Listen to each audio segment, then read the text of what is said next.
UP में भाजपा सरकार का मतलब है गरीब के कल्याण के लिए निरंतर काम।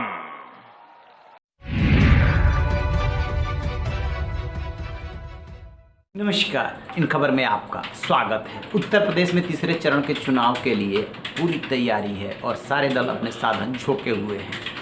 प्रधानमंत्री नरेंद्र मोदी यूपी के दौरे पे हैं। कभी यूपी में पहुंचते हैं, कभी पंजाब में पहुंचते हैं और इसी क्रम में वो सबसे पहले सुबह सुबह रविदास मंदिर गए थे दिल्ली के करोल बाग में और फिर पहुंचे सीतापुर में उन्होंने बीजेपी के आने और न आने का मतलब अपने अंदाज में समझाया।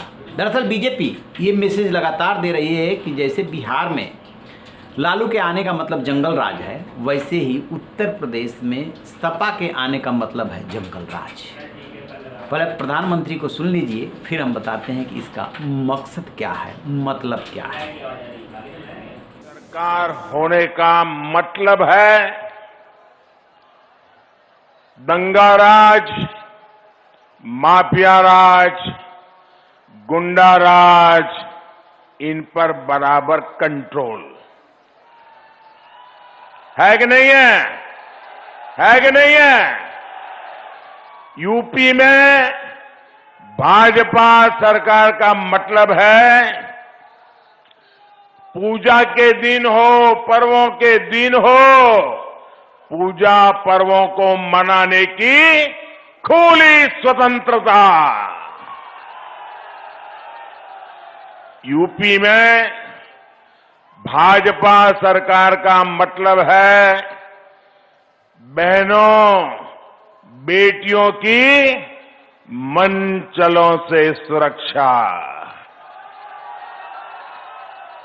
यूपी में भाजपा सरकार का मतलब है गरीब के कल्याण के लिए निरंतर काम।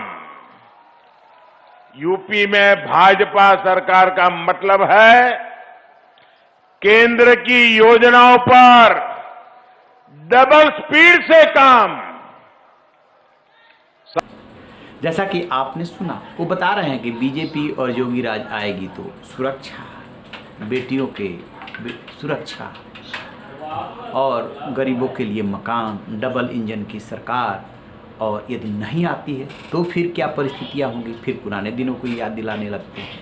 कहने का मतलब यह है कि इस चुनाव में जहां विपक्ष बेरोजगारी, महंगाई की तरफ, विकास की तरफ चुनाव को खींच करके लाने की कोशिश कर रहा है, वहीं बीजेपी कानून व्यवस्था को मुद्दा बना रही है कि यदि बीजेपी नहीं आई तो 2013 का मुजफ्फरनगर दंगा आपको याद है ना, क्या हुआ था। बीजेपी यदि नहीं आई तो जो गुंडे बदमाश मवाली है वो आपके बहू बेटियों के साथ क्या करने वाले हैं, आप संभल जाइए और याद रखिए।